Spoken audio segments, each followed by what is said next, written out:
You know that feeling when you're reading in English and you hit a long, difficult word that just stops you? It can be pretty frustrating. Well, in this explainer, we're going to give you a powerful toolkit to help you figure out those words so you can read with a lot more confidence. Let's jump in. So let's start with a situation that I bet sounds pretty familiar to a lot of you, especially if you're getting ready for a big exam, like the Bagru. You're reading along, everything's going great, and then, bam, you see a word you've never, ever seen before. Yeah, that little moment of panic, it's totally normal, but I promise you, by the time we're done here, you're going to know exactly what to do. And that's exactly why we're here. There really is a secret to unlocking what these big words mean, and we're going to figure it out together, one step at a time.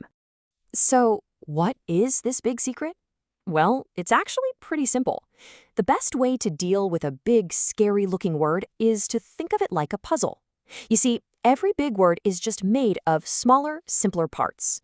Once you learn how to see those parts, the whole puzzle just clicks into place. So here's our game plan. We'll talk about the problem, then I'll show you your special decoder tools. We've got roots, prefixes, and suffixes, and by the end, you'll be all set to solve any word puzzle you come across. These are the 3 key steps, the 3 tools in your word detective toolkit. We're going to break down each one, starting with the most important piece of the puzzle. First up, let's talk about the heart of a word, its core. We call this the root. I want you to think of a word like it's a house. The root, that's the foundation. It's the main part of the word that holds the basic meaning. Everything else is built right on top of it. Let's look at a really simple example. The word help is a root. We all know what it means, to give support. Now, what's really cool is how we can take this one little root and build a whole family of words from it. Okay, so we have our foundation, our root. Now let's grab our next tool and see what we can add to the beginning of a root word. These little additions are called prefixes. You know, the clue is right there in the name. Pre actually means before.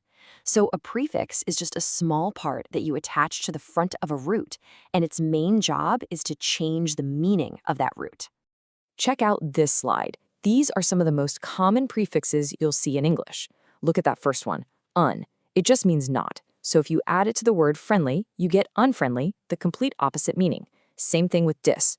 Prefixes are these powerful little things that can completely flip a word's meaning around.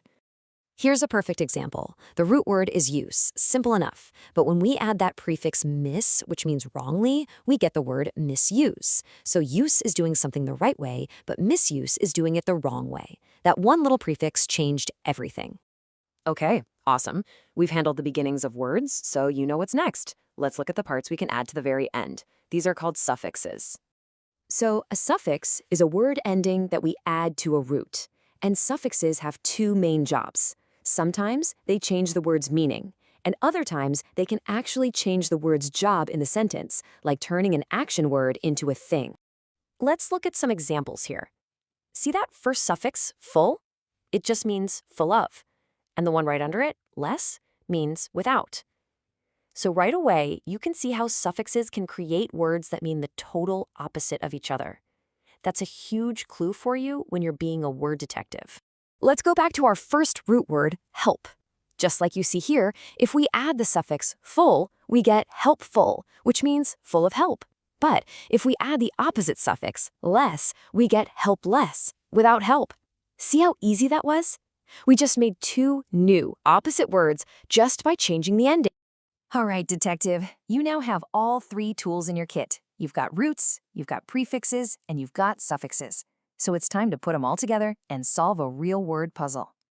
We're going to start with a brand new root. The word is act, and it simply means to do something. First, let's add a suffix. We're going to add ion.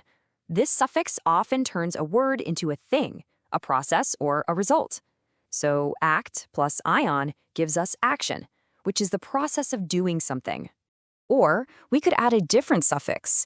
If we add ive, which usually creates a describing word, we get active. This describes a person who does a lot of things. And now for the last step, let's add a prefix to our new word, active. We'll use the prefix in, which a lot of the time means not. So inactive means, yep, you guessed it, not active. How cool is that? We started with one tiny root, act, and we built a whole family of words. So, what's the most important thing to remember from all this? New words aren't scary. They really are just puzzles that are waiting for you to solve them. The next time you see a long word, don't panic. Just put on your detective hat, look for the parts you know, the root, the prefix, the suffix, and you can crack the code. You have the toolkit now. It's yours. Use it to build your confidence every single time you read. I promise, you have the skills to understand so many more words than you think. Good luck with all your studies, and especially on your Bogart exam. You've got this.